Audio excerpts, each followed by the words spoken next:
ज्ञानचक्षु, ज्ञानचक्षु हा शब्द वापरलेला आहे. आपल्याला जगाचं होत असलेलं ज्ञान हे चर्मचक्षूंनी होतं. चर्मचक्षू म्हणजे आपले हे 2 डोळे, शारीरिक अवयव. त्याने आपल्याला भौतिक जगाचं ज्ञान होतं. पण ही भौतिक जगाची विविधता ती कुठून आली? जग कुठून आलं? जन्म काय, मृत्यू काय, हे अस्तित्व काय, मी का आलो, माझं खरं स्वरूप काय, मी कोण, या सगळ्या प्रश्नांची उत्तरं, ही सुख दुःख का,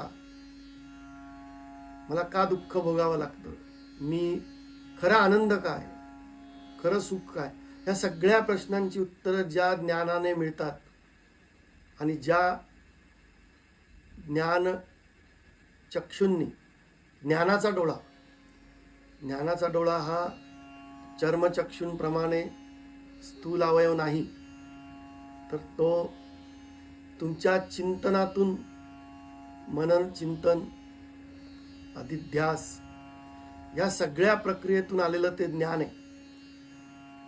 जेव्हा तुम्ही त्या दृष्टिकोनातून जगाकडे बघतात, आत्मज्ञानाच्या स्थितीतून, तेव्हा तुम्हाला हे समजतं की सर्व जग म्हणजे माझ्याच आत्मस्वरूपाची अभिव्यक्ती आहे.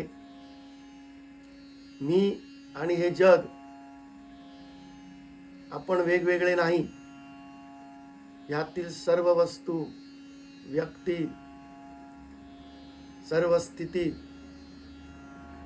हे सगळं मीच आहे. मी जगाहून वेगळा नाही. तेव्हा ही त्या एका तत्वाची अनुभूती आहे, अभिव्यक्ती आहे. हे तुम्ही समजतात, त्याला म्हणतात ज्ञानचक्षु. Subscribe Vedanta Yog Vidya YouTube channel.